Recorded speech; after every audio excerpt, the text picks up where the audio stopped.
আশা করি তোমরা ফার্স্ট চ্যাপ্টারটা দেখেছো, অর্থাৎ ফার্স্ট পার্ট নিশ্চয়ই দেখেছো। যদি না দেখে থাকো তাহলে কিন্তু অবশ্যই সেটা দেখে নাও।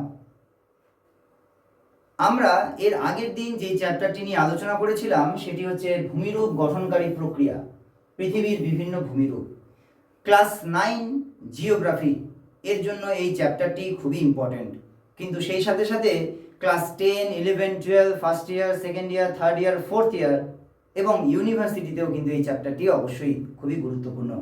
সাথে বিভিন্ন রকম প্রতিযোগিতামূলক চাকরির পরীক্ষাতেও এই চ্যাপ্টার থেকে প্রচুর প্রশ্ন এসে থাকে।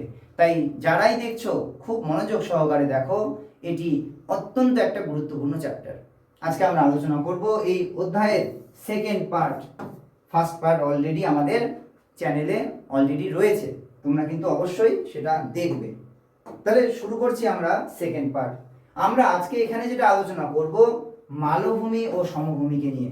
আমরা অলরেডি পাহাড়কে নিয়ে আলোচনা করে ফেলেছি, আমরা এবারে আলোচনা করব মালভূমি ও সমভূমিকে নিয়ে। দেখো, যখন আমরা এটাকে নিয়ে আলোচনা করছি তাহলে প্রাথমিকভাবে আমরা বুঝে নিই মালভূমি কাকে বলা হয়। মালভূমি কাকে বলছে? দেখো, চারপাশের ভূমিভাগের তুলনায় সমুদ্র পৃষ্ঠ থেকে সাধারণত 300 মিটার বা তার বেশি, কত মিটার? 300 মিটার বা তার বেশি উচ্চতায় অবস্থিত বিস্তৃত সমতল বা ঢেউ খেলানো উচ্চভূমিকে মালভূমি বলা হয়। অর্থাৎ চারপাশের যে ভূমিরূপ তার থেকে যদি 300 মিটারের উঁচু হয় বা সমুদ্র তল থেকে 300 মিটারের উঁচু হয়, তাকেই কি বলছে? মালভূমি বলছে। ঠিক আছে, তাহলে এখানে দেখে নাও, এই ছবিটা এতটা সুন্দরভাবে ছবি এখানে দেওয়া হয়েছে। যেমন এটাকে সমভূমি বলছে, এটা সমুদ্র পৃষ্ঠ, আর এখান থেকে 300 মিটার উঁচু যে জায়গাটা তাকে কি বলছে? মালভূমি। আর মালভূমির উপরটা কি হবে? চ্যাপ্টা হবে, তাই না? চ্যাপ্টা আছে। ঠিক আছে, তাহলে সমুদ্রপৃষ্ঠ, সমভূমি, মালভূমি। দেখো, ছবি ড্রয়িং করে বোঝানোর চেষ্টা করছি এই কারণে যাতে তোমাদের বুঝতে কোনো অসুবিধা না হয়। ছবি এমন একটা পদ্ধতি, যেই পদ্ধতিকে ব্যবহার করে যদি কেউ পড়াশুনো শেখে সেটা বেশি দিন মনে থাকে, দীর্ঘস্থায়ী হয়। যেই পদ্ধতিকে বলা হয় পিক্টোগ্রাফিক ফরম্যাটে পড়া, অর্থাৎ পিকচারকে, ছবিকে সঙ্গে নিয়ে পড়া, বেশি দিন মনে থাকে। চলো দেখি। বলছে যে মালভূমির অপর নাম হচ্ছে টেবিল ল্যান্ড, কারণ এটি দেখতে অনেকটা টেবিলের মতো, উপরটা সমতল এবং চারপাশটা খাড়া। ঠিক আছে, এই টেবিল ল্যান্ড কেন টেবিলের মতো? চলে আসি পরে অংশে। এই যে মালভূমির প্রধান বৈশিষ্ট্যগুলোকে নিয়ে একটু আলোচনা করি। তাহলে এক্ষুনি দেখলাম 300 মিটারের উঁচু হবে, উপরিভাগ সাধারণত সমতল, ঢেউ খেলানো হবে টেবিলের মতো, পার্শ্বভাগ অত্যন্ত খাড়া হবে, নদী উপত্যকাগুলি সংকীর্ণ গভীর হবে, খাড়া ঢালের কারণে নদীগুলি সাধারণত দ্রুত গতি সম্পন্ন হবে। তাহলে এই রকম ঢাল, তাহলে নদীগুলো কিরকম ভাবে আসবে? খাড়া ভাবে আসবে, দ্রুত গতিতে আসবে। শৈলশিরা, অনেক সময় মালভূমির উপর পর্বতের মতো অনুচ্চ শৈলশিরাও দেখতে পাওয়া যায়। তাহলে এইগুলো গেল কি? এইগুলো গেল এর বৈশিষ্ট্য। দেখো, মালভূমিকে 3টি ভাগে ভাগ করা আছে। একটা হচ্ছে ভূ আলোড়নজাত, ক্ষয়জাত, আর একটা হচ্ছে সঞ্চয়জাত। একে একে করে আমরা দেখি।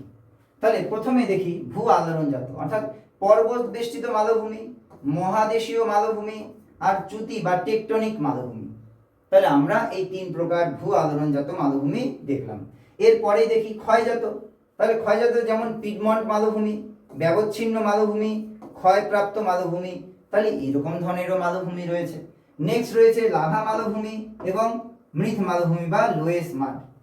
তাহলে এইরকম ধরনের মালভূমি আমরা দেখতে পাই। একে একে করে আলোচনা করব, ভালো করে বোঝার চেষ্টা করো। তাহলে পর্বত বেষ্টিত মালভূমি, পর্বত বেষ্টিত মালভূমিটা কিরকম? যেমন দুদিকে পর্বত রয়েছে আর মাঝখানটা একটা কি রয়েছে? পলি সঞ্চয়ের ফলে মালভূমি তৈরি হয়েছে। তাহলে পলি সঞ্চয়ের ফলে দুটো পাহাড়ের মাঝখানে যদি মালভূমি তৈরি হয় তখন তাকে বলা হয় পর্বত বেষ্টিত মালভূমি। ঠিক আছে, দেখো ছবি খুব সুন্দরভাবে তোমাকে বুঝতে সাহায্য করে। এর লোকেশন এখানটা দিয়ে দেওয়া হয়েছে, তোমরা এখান থেকে দেখে নাও। উদাহরণ হিসাবে তিব্বত মালভূমি পৃথিবীর বৃহত্তম পর্বত বেষ্টিত মালভূমি। এর উচ্চতা কত? 4500 মিটার উঁচু। ঠিক আছে, অন্যান্য যেমন লাদাখ, আনাতোলিয়া, বলিভিয়া, মেক্সিকো মালভূমি এগুলো রয়েছে পলিগঠিত আর হচ্ছে পর্বত বেষ্টিত মালভূমি। পরবর্তীতে চলে আসি লাভা মালভূমি। লাভা মালভূমিতে কি? যখন ভূত্বকের ফাটল হয়, সেই ফাটল দিয়ে যদি ম্যাগমা বাইরে বেরিয়ে আসে, বাইরে বেরিয়ে এসে এই লাভা চারদিকে ছড়িয়ে পড়ে, ছড়িয়ে পড়ার পরে কিন্তু ধীরে ধীরে করে কি হয়? মালভূমি তৈরি হয়ে যায়, উঁচু নিচু মালভূমি তৈরি হয়ে যায়। ঠিক আছে? তাহলে লাভার সাহায্যে লাভা জমাট বেঁধে যদি মালভূমি সৃষ্টি করে তাকে বলা হয় লাভা মালভূমি, তাই না? যেমন দাক্ষিণাত্যের মালভূমি একটা উদাহরণ, ডেকান প্ল্যাটু, ঠিক আছে? এছাড়া পূর্ব আফ্রিকা রয়েছে, এগুলো হচ্ছে লাভা মালভূমিরই অংশ। নেক্সট, ব্যবচ্ছিন্ন মালভূমি এবং মহাদেশীয় মালভূমি। ব্যবচ্ছিন্ন মালভূমি কিরকম? যেমন সংজ্ঞা, যেমন নদী বায়ু দ্বারা কেটে খণ্ডিত হওয়া মালভূমি। একটা মালভূমি ছিল, সেখানে যদি নদী বা বায়ু কি করে জায়গাটাকে আরো কেটে দেয়, তখন তাকে বলা হয় ব্যবচ্ছিন্ন মালভূমি। তাহলে বৈশিষ্ট্য কি? নদী উপত্যকা দ্বারা বিচ্ছিন্ন অসমতল ভূমি, মেসা বিউট ভূমিরূপ দেখতে পাওয়া যায়। উদাহরণ হিসেবে ভারতের ছোটনাগপুর মালভূমি, পুরুলিয়া, বাঁকুড়া অঞ্চলে আমরা এই ধরনের মালভূমি দেখতে পাই। দেখো এখানে যে ছোট বড় যে জায়গাগুলো আছে ওগুলোকে কি বলা হয়? মেসা বা বিউট বলা হয়, ঠিক আছে? তাহলে আমরা দেখতে পাচ্ছি ব্যবচ্ছিন্ন মালভূমি কারা ব্যবচ্ছিন্ন করছে? নদী বা বায়ু দ্বারা যদি মালভূমিটাকে কেটে কেটে দেয় তখন তাকে বলা হয় ব্যবচ্ছিন্ন মালভূমি। এছাড়াও রয়েছে যেমন মহাদেশীয় মালভূমি। মহাদেশীয় মালভূমি কি? এই যে মহাদেশের স্থিতিশীল অংশে অবস্থিত বিস্তীর্ণ প্রাচীন মালভূমি, অত্যন্ত বিস্তৃত, প্রাচীন, স্থিতিশীল, উচ্চতা কম, খনিজ সম্পদে সমৃদ্ধ, যেমন আফ্রিকা মালভূমি, কানাডিয়ান শিল্ড, দক্ষিণ ভারতের মালভূমি, এগুলোকে বলছে মহাদেশীয় মালভূমি। অর্থাৎ যদি মালভূমিটা অনেকটা বড় হয়, বিস্তৃত হয়, তখন তাকে বলা হয় মহাদেশীয় মালভূমি। পরবর্তীতে চলে আসি, এই যে মালভূমির ইম্পর্টেন্সটা কোথায়? এখান থেকে এই মালভূমি জায়গাটা এতটা ইম্পর্টেন্ট কেন আমাদের জন্য? তাহলে মানব জীবনে মালভূমির গুরুত্বটা কোথায়? তাহলে ইকোনমিক ইম্পর্টেন্স অফ প্ল্যাটু। তাহলে এক, খনিজ ভাণ্ডার, এখানে প্রচুর পরিমাণে খনিজ পদার্থ পাওয়া যায়, যেমন লোহা, তামা, কয়লা, ম্যাঙ্গানিজ, বক্সাইট। আর ছোটনাগপুর মালভূমি তো খনিজ ভাণ্ডার বলা হয় ভারতে, তাই না? তাহলে এই সমস্ত খনিজ ভাণ্ডার এই মালভূমি থেকে পাওয়া যায়। এছাড়া দেখো জলবিদ্যুৎ, খাড়া ঢাল রয়েছে, ওর জন্য নদীর তীব্র গতির জন্য জলবিদ্যুৎ গড়ে ওঠে। তাহলে এই সমস্ত জায়গায় জলবিদ্যুৎ গড়ে তোলাটাও খুব সহজ অন্যান্য জায়গার থেকে। এছাড়া শিল্পের বিকাশ, খনিজের উপর ভিত্তি করে লৌহ ইস্পাত, অ্যালুমিনিয়াম ও ইঞ্জিনিয়ারিং শিল্পগুলি এখানে কিন্তু গড়ে ওঠে।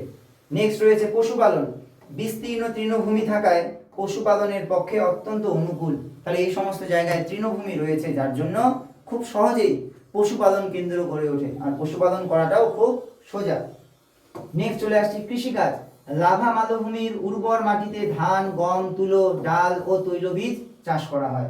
তাহলে এখানে লাভা মালভূমিতে উর্বর মৃত্তিকাতে যেমন তুলো চাষ করা হয়, দাক্ষিণাত্যের মালভূমিতে কিন্তু প্রচুর পরিমাণে তুলো উৎপাদন হয়।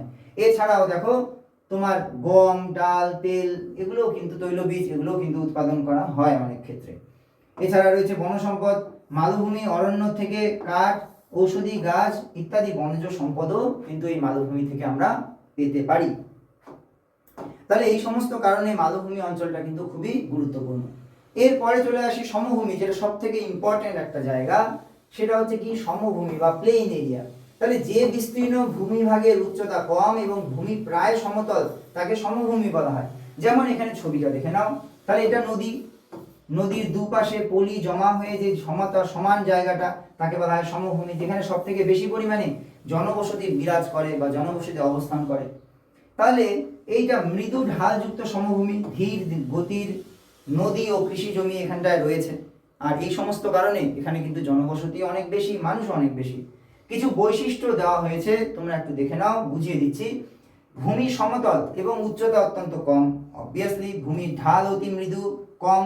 নদীর প্রবাহ ধীর প্রকৃতির হয়, কৃষিকাজের জন্য সর্বাধিক উপযুক্ত, কারণ পলিগঠিত উর্বর মাটি রয়েছে।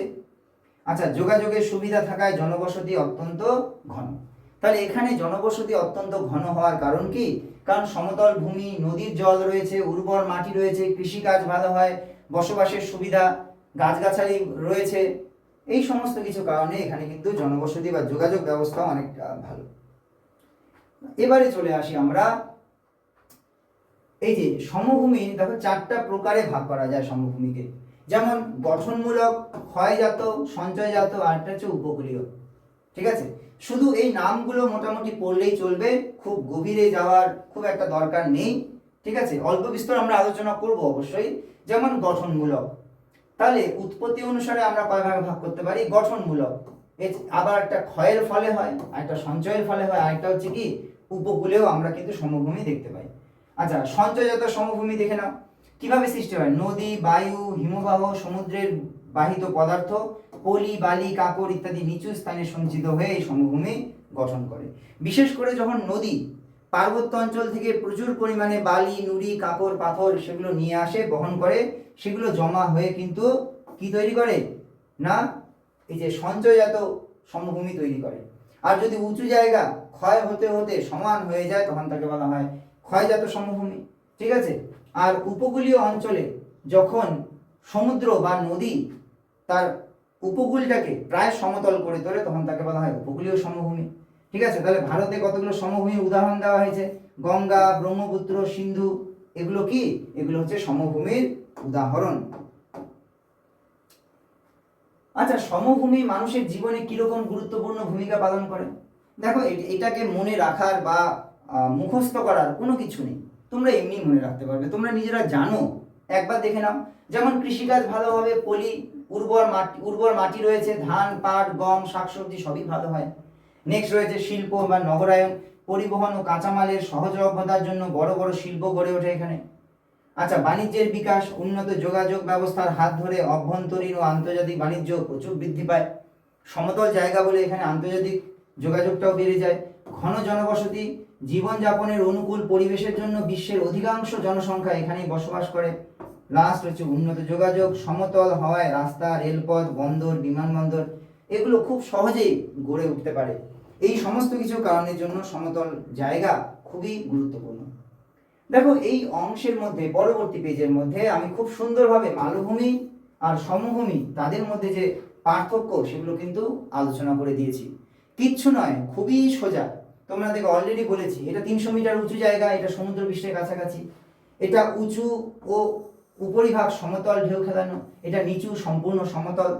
এখানে নদী খুব দ্রুত বেগে প্রবাহিত হয়, জলবিদ্যুৎ উৎপাদন হতে পারে। এখানে নদী খুব ধীরগতি সম্পন্ন, নৌ পরিবহনে সহায়ক। কৃষিকাজ এখানটায় খুব সীমিত হয়।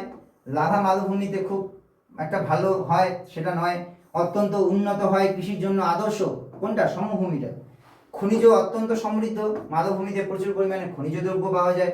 খনিজ সম্পদ তুলনামূলক অনেকটাই কম সমভূমিতে পাওয়া যায়। জনসংখ্যা অপেক্ষাকৃত কম মালভূমিতে, আর সমভূমিতে ঘন জনবসতিপূর্ণ জনসংখ্যা কিন্তু দেখতে পাওয়া যায়। আচ্ছা, এবারে এই চ্যাপ্টারের মধ্যে আমরা কি কি জানলাম? আমরা মালভূমি সম্পর্কে জানলাম, আমরা সমভূমি সম্পর্কে জানলাম, তাই না? এদের গুরুত্ব জানলাম, এখানকার গুরুত্ব জানলাম। তাহলে মোর অর লেস আমি এই পেজের মধ্যে আমরা বিগত যে চ্যাপ্টারগুলো, বিগত যে স্লাইডগুলো, সেখানে আমরা কি কি বিষয় নিয়ে আলোচনা করেছি, এটা তার মাইন্ড ম্যাপ। অর্থাৎ এই অংশ থেকে দেখে বুঝতে পারবে ভিতরে কি কি অংশ ছিল, তোমরা মনে রাখার জন্য। এটা কিন্তু গুরুত্বপূর্ণ, খুবই গুরুত্বপূর্ণ। কিছু প্রশ্ন আমরা দিয়ে দিয়েছি, যেমন এখান থেকে কিছু ছোট প্রশ্ন রয়েছে। মালভূমির অপর নাম কি? পৃথিবীর বৃহত্তম সর্বোচ্চ পর্বতশ্রেণীর মালভূমির নাম কি? পর্বত বেষ্টিত মালভূমির নাম কি? ভারতের একটি লাভা মালভূমির উদাহরণ দাও। ভারতের খনিজ ভাণ্ডার কাকে বলা হয়? সমভূমি প্রধানত কোন কাজের জন্য সবচেয়ে বেশি উপযুক্ত? মেসা বিউট কোন মালভূমিতে দেখতে পাওয়া যায়? এই সমস্ত প্রশ্নগুলো খুবই ইম্পর্টেন্ট। বড় প্রশ্ন হিসাবে দেখো, মালভূমি ও সমভূমির মধ্যে 3টি প্রধান পার্থক্য লেখো। চিত্র সহ লাভা মালভূমির সৃষ্টির প্রক্রিয়া ব্যাখ্যা করো। দেখো, চিত্র সহ অর্থাৎ ছবি সহকারে তোমাদের কিন্তু পরীক্ষার প্রশ্নগুলো উত্তর দেওয়া উচিত, তার জন্য এটা দিয়েছি। মানব জীবনে সমভূমির অর্থনৈতিক গুরুত্ব আলোচনা করো। ব্যবচ্ছিন্ন মালভূমি কিভাবে সৃষ্টি হয়? এই সমস্ত কিছু প্রশ্ন আমি কিন্তু এখানে তোমাদের জন্য খুব ইম্পর্টেন্ট প্রশ্নগুলো এখানটায় আমি দিয়েছি। ঠিক আছে, এখানে কিছু প্রশ্ন আছে বা কিছু লাস্ট মিনিট সাজেশন হিসাবে কিছু দিয়েছি, তোমরা কিন্তু এগুলো দেখবে। এতক্ষণ ধরে তোমরা যেটা দেখলে সেটা হচ্ছে সেকেন্ড পার্ট আমাদের এই চ্যাপ্টারের। অবশ্যই তোমরা খুব ভালোভাবে বুঝতে পেরেছো। যদি না বুঝতে পারো ভিডিওটিকে আবার প্রথম থেকে দেখার চেষ্টা করো। যদি ফার্স্ট পার্ট না দেখে থাকো তাহলে সেটা দেখে নাও। দুটো ভিডিওকে খুব সুন্দরভাবে বুঝে নেওয়ার পর তোমরা এবারে বইটিকে পড়ো। ঠিক আছে, আমরা নোট এই চ্যাপ্টারের কমেন্টে আমরা দিয়ে দেব, তোমরা সেখান থেকে কালেক্ট করে নেবে। ঠিক আছে, কেমন লাগলো জানাবে, সাবস্ক্রাইব করবে, বন্ধুদের সাথে অবশ্যই শেয়ার করবে। এতক্ষণ সঙ্গে থাকার জন্য সবাইকে অনেক অনেক ধন্যবাদ। আর নিজেও ভালো থেকো, সবাইকে ভালো রাখবে। কেমন? ততক্ষণের জন্য টাটা।